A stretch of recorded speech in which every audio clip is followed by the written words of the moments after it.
Winx é um desenho de menininhas, moda, namoro e etc. Mas também de porradaria, magia, explosão e que são sinceramente a minha parte favorita do desenho. Mas como o desenho se estendeu por muito tempo, vários poderes aparecem e somem, aparecem e somem, aparecem e somem do nada. E aqui a gente vai falar de todos. Eu sou Steve Jadalek, se inscreve pra gente virar o maior canal de Winx do mundo. Aproveita e dá aquela hypada pra mostrar que vocês estão curtindo os conteúdos e tão hypados pro reboot, porque eu tô e bora!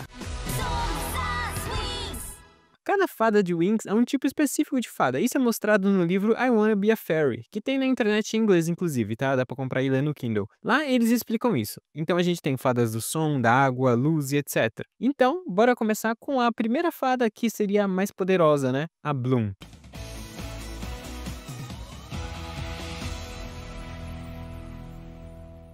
A Bloom é fada do fogo, ok, isso a gente sabe, mas ela tem um diferencial das outras fadas do fogo, ela tem a chama do dragão. Então, pela lógica, ela pode usar a magia de todo mundo sem problemas, mas o elemento específico dela continua sendo fogo. Como toda fada, ela faz escudos e barreiras, mas se destaca muito com seus ataques. A Bloom ela consegue invocar o fucking dragão que criou tudo pra atacar, entendeu?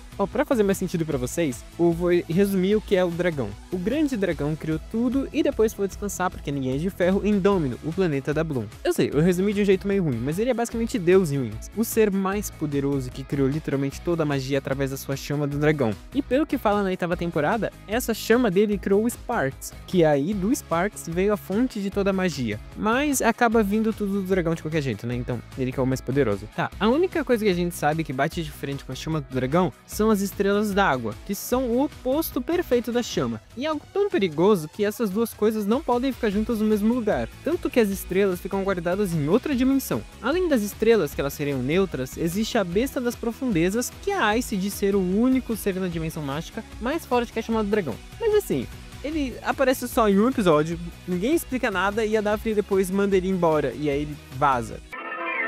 Jacaré, vá pra casa!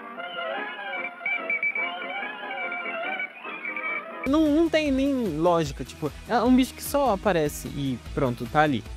Então eu acho que a gente meio que pode ignorar e desconsiderar que esse bicho existe, porque meio que, né, ele não é meio que merda nenhuma. Mas levando em consideração que a Bloom é a fada da chama do dragão e ela é tão poderosa, a gente pode assumir que ela tem os mesmos poderes do dragão, mesmo que nunca tenha usado eles todos no desenho, né? Ela pode curar, reviver, ver a aura das pessoas, que inclusive só tem nas primeiras temporadas, eu acho que é na primeira e na segunda só mesmo. Na terceira eles já esqueceram que ela conseguia ver isso, além de dar poderes pros outros, ela consegue literalmente criar uma transformação dando uma faísca do poder dela, né? Que no caso é o Bloomix. Apelona demais. E é por isso que ela é a personagem mais forte do desenho inteiro. E quando eu falo que ela pode dar magia pros outros e poderes, eu não tô falando só do Bloomix. Eu tô falando que ela, por exemplo, tem um episódio na 6ª temporada e ela dá poderes pra todo mundo. Tipo, a galera normal que não tem magia, que tava ali em volta. E aí todos eles ganham asas e até usam um ataquezão junto com elas pra derrotar os zumbis piratas. Então a Bloom, ela é extremamente forte, mas é uma pena que no roteiro ela sempre fique presa naquilo de invocar o dragãozinho que vai atacar ou tacar esferas de fogo. E só isso. Mas eu gostaria de ver mais esse poder destrutivo delas. Eles podiam muito bem ter puxado no final da 8ª temporada, já que o Igíneo real tava querendo acabar ali, né, aparentemente. Deixar ela ali pra ela usar o poder total dela, ou coisa assim. Uma coisa também que incomoda é que o Bloomix, né, todas elas no Bloomix, elas ganham uma chama do dragão, né, e continuam com essa chama. Só que nenhuma delas tem um poder a ver com fogo. Seria da hora ver os poderes delas infundidos com fogo, ou cada uma conseguir invocar um próprio dragão, tá ligado? Que tem a corzinha delas. Isso é muito legal, mas eles meio que... Parece que muito foi feito muitas pressas essas temporadas, então não tem muitos detalhes legaisinhos, porque foi só na correria, só pra lançar a temporada. Eu espero muito que no reboot eles vejam mais disso, desse lado da Bloom de luta, de poderes extremamente fortes que ela tem, de apelona mesmo. Porque ela era muito apelona, mas depois de um tempo os inimigos só são imunes aos poderes delas, tipo, não tem lógica. O poder dela foi do mais forte do mundo inteiro pra só mais um poderzinho que qualquer coisa ganha. Mas eles continuam falando que o poder dela é o mais forte, de qualquer jeito. Mas tá bom. Bora agora pra melhor fada do desenho inteiro, que é a Stella.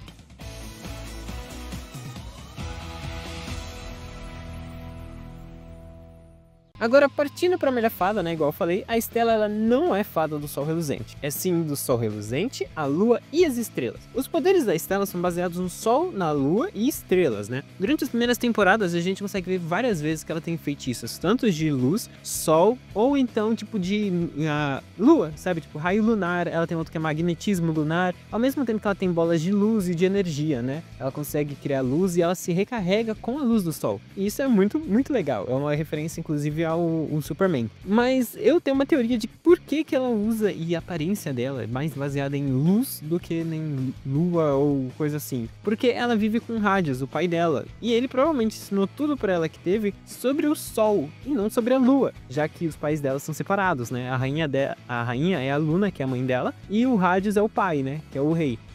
A Luna não é meio que rainha mais, né? Porque eles se separaram, né? Mas assim, entenderam, né? É os pais da Estela. E aí ela puxou um pouco de cada um, e isso é muito legal. Inclusive, eu não sei se vocês sabem, mas a fala da Lua é a luz do Sol que tá refletido nela, né? Ou ao contrário. Eu acho que é isso mesmo. Então, meio que, né? E assim, o Sol, ele é uma estrela. Então, quando a gente fala que é só poder do Sol, da Lua e das estrelas, não é exatamente só do Sol, é de todas as estrelas, entendeu? Todos os sóis que existem por aí. A gente fala do Sol em específico porque o Sol é muito mais perto da Terra, né? Então a gente vê ele, tipo, gigantesco no céu. Mas tem estrelas que são, tipo, 1 bilhão de vezes maiores que o nosso Sol. E estão por aí, só que a gente vê pequenininhas, porque elas estão muito, muito longe da gente, entendeu? É aquele negócio, quanto mais longe você vê o seu amigo, menor ele vai parecer, entendeu? Aí ele chega na sua frente, ele tem 1,90 m, entendeu? É assim que funciona. Só que por causa disso, como a Estela ela é de Solária, né, e tal, ficaria mais fácil pra gente entender que o poder dela vem exatamente da luz em si, se botasse o nome dela como Sol mesmo. Por isso que ela fala que ela tem poderes de Sol. Inclusive, Solária tem 2 sóis, né? Isso é legal. Ela tem alguns feitos muito da hora, que ela consegue, por exemplo, mexer no clima, porque, por exemplo, o Sol, se não tá batendo Sol, as plantas morrem sem Sol, por exemplo, entendeu? A Terra congela se não tiver Sol. Então o Sol, ele meio que manda em muitas coisas no nosso meio ambiente, né? A Lua, por exemplo, o magnetismo da Lua, que inclusive eu falei que é o nome de uma das magias dela, ele influencia nas ondas daqui da Terra e dos mares. Então, dependendo da distância que a Lua tá da Terra, o mar fica mais agitado ou menos. Isso é legal também. Isso quer dizer que ela consegue influenciar nos poderes da Isha, por exemplo. Inclusive, vocês vão ver como quase todo mundo consegue mexer com os poderes da Isha, coitada. Mas tá bom. Além disso, ela tem o cetro de Solária, ou melhor, anel de Solária. É um cetro que vira um anel e ela guarda com ela, que ela usa muito durante as 2 primeiras temporadas. Na terceira ela usa um pouquinho até ganhar Ancient Trix e depois ela não precisa mais. As Trix no começo do desenho, elas estão atrás da Estela porque estão querendo esse cetro dela. Porque dentro do cetro tem uma única fagulhazinha da chama do dragão. E aí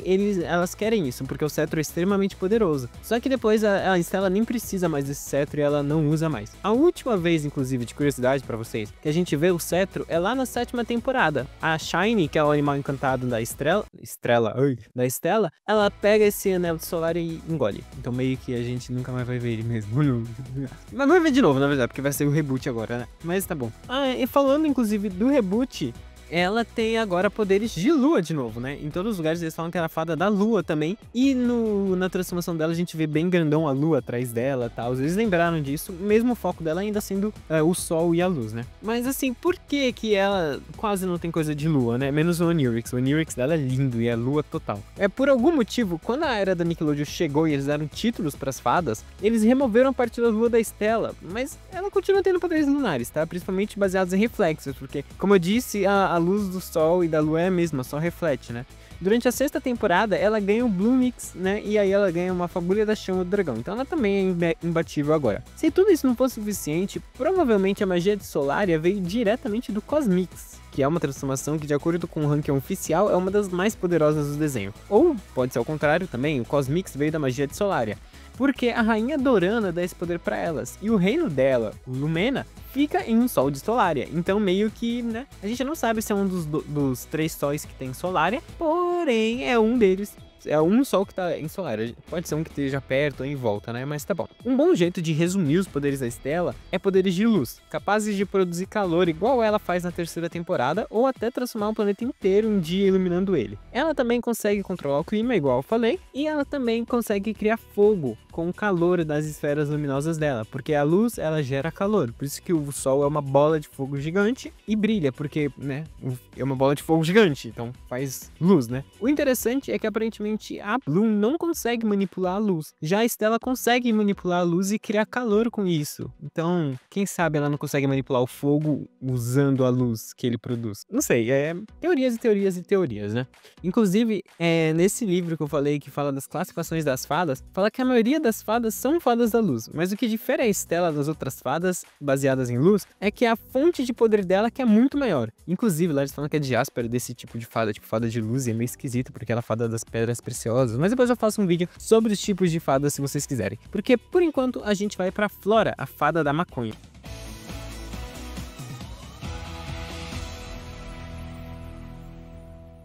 Para explicar o poder da Flora, a gente tem que entender que existem muitas outras variações para a fada da natureza, como dos animais, árvores, flores, e a Flora não entra em nenhuma específica. A Flora é basicamente a fada da natureza. Como a Stella também já apresentou poderes de outros tipos de fadas da luz, a Flora também faz isso. Ela tem tanto conexões com árvores, animais, flores e muito mais. Obviamente, ela é mais conectada com as plantas, mas em geral ela consegue com tudo, né? Inclusive no livro fala ela que ela é fada das flores, né? Mas ela é natureza em geral mesmo. Uma curiosidade, né, é que nesse livro fala que esse tipo de fadas, né, da natureza, provavelmente são as primeiras a surgir, já que no começo de tudo só tinha a natureza. A Flora também, como todas as Winx, também ganha parte da chama do dragão, mas antes disso, ela por algum motivo conseguia criar vida do nada, tipo, de graça. Logo na primeira temporada, ela cria o Pepe, que é o patinho da Ice, e depois, na quarta temporada, ela dá vida pra um monte de pelúcias, né, no Amoripet. E tipo, mano, como que ela faz isso? Ela cria vida do nada. Ela invoca uma aranha também, tipo, na verdade, ela cria uma aranha, assim, num episódio, alguma coisa assim, lá na quarta temporada. Cara, é muito, muito, muito apelona. Resumidamente, a Flora consegue controlar e falar com plantas, animais, sentir quando a natureza é atacada, jogar raios de energia genéricos, como todas as outras, e escudos também. Ela também consegue puxar energia extra da natureza. Na sexta temporada, por exemplo, ela pede ajuda pra natureza descongelar as asas dela, e a natureza faz isso. Então, vendo como a mãe natureza pode ser literalmente um ser, como uma pessoa, faz total sentido a Flora conseguir se comunicar com ela, e usar os poderes baseados nela, né? A Flora, ela tem, tipo assim, meio que a natureza inteira na palma da mão dela. E quando eu falo isso, eu não tô falando só de, tipo, natureza, plantas, né? Flora mesmo. Eu tô falando da fauna também. Ela conversa com animais, mostra que tem conexão com eles e consegue entender eles muito bem, menos o Amarok. O Amarok zoa muito com a cara dela. Mas isso que deixa ele legal. Só que ela consegue fazer de tudo. De tudo, de tudo, de tudo. E eu acho isso muito divertido. Tipo, uma pena que eles sempre coloquem ela pra ser mais frágil, porque ela é a mais pacifista, né? Ela prefere um diálogo ao invés de um barraco pra resolver as coisas. Mas ela, em geral, continua sendo, sim, uma das fadas mais poderosas do clube inteiro. Eu só acho que ela não bate de frente com a Stella. Porque aonde existe algo, sempre tem luz, né? É impossível um lugar ser 100% escuridão. E já a questão da Flora, tem lugares que não tem natureza, né? Então meio que ela não consegue fazer quase nada, só tacar raiozinho, já que a força dela vem de pedir ajuda pra natureza fazer coisas com ela. Então, por isso, pra mim, a Flora fica um lugar abaixo da Stella, né? Bloom, depois Stella, depois Flora. Na minha opinião, né? Mas, ok, bora pro próximo, que é a nossa Aisha, fada das ondas.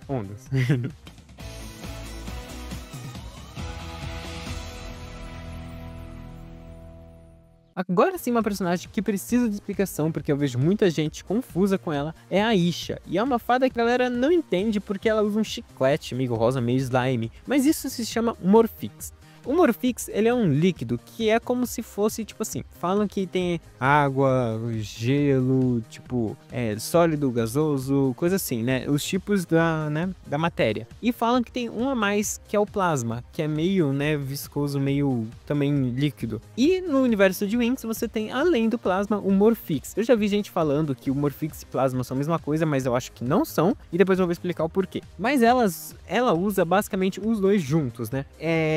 O Morphix, ela consegue modelar ele do jeito que quiser, tipo, desde para ficar líquido, quanto para ficar duro, quanto para fazer um slime, ou para ficar bem, tipo, sei lá, grudento, entendeu? Ela consegue fazer o que quiser com ele, e ela controla ele livremente. A gente não sabe de onde vem, o que é esse Morphix de verdade, tal. Eu já vi gente falando que de outra dimensão ela consegue puxar para mãos dela, tal. Mas nada disso é confirmado, a gente nunca vê nada explicando o Morphix, ou por que ele faz isso, ou o que ele é. Mas eu acho bem legalzinho, é bem diferente diferente do que uma só ela controlar a água, né? Igual se espera da Fada das Ondas, né? Se bem que o nome dela é Fada dos Líquidos no original, em italiano, tá? A Fada das Ondas foi a Nickelodeon que meteu. Então meio que faz sentido ela conseguir controlar todo tipo de líquido, né? Aí, e como eu falei, a Aisha tem outros feitiços, já que ela é fada dos líquidos, né? Então ela controla água e plasma também. Ela tem vários ataques que são plasma que ela joga nos inimigos, mas ela também consegue controlar livremente a água, independente de qual água seja. Pode ser esgoto, refrigerante, água mesmo, um rio, oceano. Ela consegue controlar ele 100%. Em World of Winds é onde a gente vê mais ela fazer isso, porque ela literalmente faz tipo ondas gigantescas para atacar os inimigos, mas ela em geral já podia fazer isso em Winds. Ela só não faz porque ela não quer mesmo,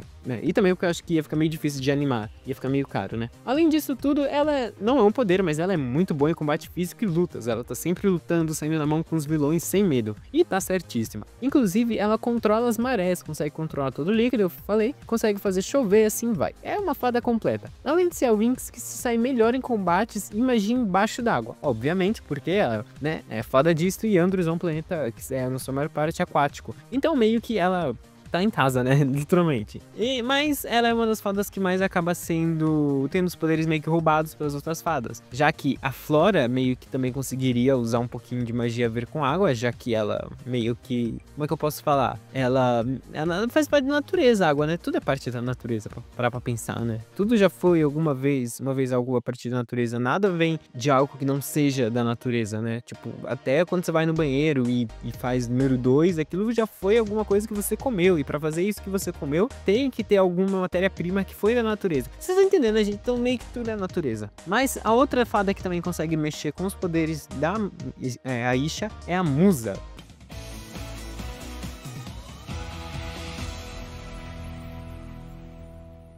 Agora, a nossa musa, ela é uma fada do som, e os poderes dela são baseados em raios e explosões sonoras. No começo, ela era bem mais focada em poderes de explosão e tal, dano em área e coisas do tipo. Mas hoje em dia, ela só usa raios genéricos mesmo, infelizmente. O interessante é que ela sente a música e consegue ver os sentimentos e o que você pensa ouvindo a música do seu coração e da sua alma. E isso pode interferir nos poderes da Aisha. Ela, durante a 7ª temporada, consegue controlar a água usando ondas sonoras. E eu acho isso muito legal. Uma pena que a gente não vê as Lynx fazendo isso tantas vezes. Além de usar poderes de forma ofensiva, ela consegue se defender bem. Ela consegue fazer bolas de disco com escudos, fazer pessoas e bichos dormirem, se acalmarem, hipnotizar usando sons e música, criar caixas de sons gigantes, que já seria um poder da Tecna. Inclusive, eu acho que... O que eu acabei de falar, gente? Calma. O negócio de fazer bolas de disco e coisas assim também seria meio que Tecna, um pouquinho, não sei. Ela tem um dos poderes mais versáteis do desenho, e é triste como ela sempre fica pra trás e é esquecida durante os episódios. E como eu comento no próprio vídeo específico dela, depois passa lá.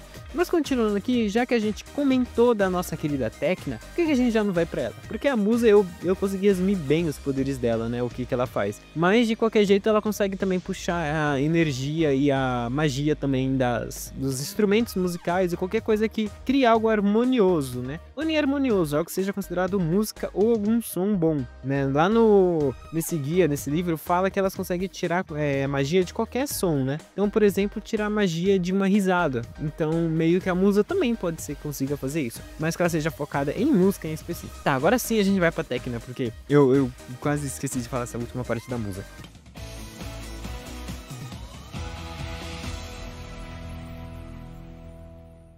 A Tecna, ela é a fada da tecnologia, e ela tem um dos poderes mais estranhos e aleatórios do desenho. Isso porque no universo de Winx, a magia consegue se fundir e interagir com quase tudo, desde a poluição, que o Tritanos usa, até a tecnologia, criando assim a tecnomagia. Isso faz com que a Tecna consiga usar seus poderes em tudo que é eletrônico. Pela lógica, o poder dela se aplicaria a tudo que foi inventado pelos humanos, né? Já que tudo que não foi feito naturalmente pela natureza e foi criado pela gente é uma tecnologia. Quando inventaram a roda, foi uma tecnologia na época, do mesmo jeito que a IA foi uma das mais recentes. Mas no caso da Tecna, a gente fica só nos eletrônicos mesmo, aparentemente. Ela consegue, basicamente, se conectar com qualquer tecnologia. Então, por exemplo, se você pega um celular, um fone de ouvido, qualquer coisa, ela consegue se conectar com isso e entender até como isso foi feito e funciona só de pegar aquilo. Ela consegue entrar em 100% de sintonia com qualquer coisa eletrônica, né? Ela consegue invocar coisas eletrônicas também e tal. Ela consegue fazer coisas aparecerem e desaparecerem serem, tipo, de acordo com algo. Tipo, ela pode pegar uma caixa de som e fazer virar outra coisa tecnológica também, meio específica. Mas ela também consegue fazer magias que tem a ver com eletricidade. A Tecna, ela acaba pegando uma área de poder meio solda, entendeu? Tem episódio que ela, tipo, meio que tira uma foto e escaneia uma poluição e depois simplesmente deleta da realidade. Tipo, como caralho ela fez isso? Ninguém sabe, mas eu já um meme que ela podia simplesmente fazer isso com as Trix, por exemplo, né? Mas tá bom. A gente vai vendo durante os episódios, como eu tava falando, né? Ela consegue mexer com eletricidade, ela dá choques, consegue fazer várias dessas coisas assim. Mas o mais interessante dela é que ela consegue fazer o melhor ataque do reino. Tempestade de números! Eu amo tempestade de números, eu dou tanta risada. Mas basicamente ela consegue fazer tudo que a tecnologia pode fazer, inclusive colocar coisas tecnológicas adaptando objetos ou até poderes. Ela também é muito boa escaneando lugares, pessoas e magias para criar um plano ou um mapa completo do lugar e assim vai. Além dela ser mega inteligente com um pensamento muito, muito rápido. É simplesmente, como a Bloom fala, uma bruxa tecnológica. Mas tá bom. É uma pena que a Tecna também é um pouco desperdiçada. Eu espero que hoje em dia, no reboot, como o reboot se passa hoje em dia, e hoje em dia a tecnologia é tudo, ela tenha mais poderes, ela ganhe mais destaque, mais coisas assim, pra explicar um pouco mais, né? Inclusive, outra curiosidade é que esse livro também fala que as fadas de sinergia, que é o nome da classificação que ela entra, são o tipo de fadas mais recente a ser, né, a aparecer, assim. Então é legal que de tempos em tempos aparecem novos tipos de fadas, né, pra entrar nos lugares. Eu acho isso interessante também. Mas é isso, esses são os poderes de todas as Winx, tá? Eu queria colocar a Roxy e a Daphne aqui também, mas o vídeo ia ficar bem grandão. E então, se vocês quiserem que eu faça outra parte com as outras fadas, bruxas e coisas assim, eu também faço. Eu sou o Steve, espero que vocês gostem desse vídeo e falou!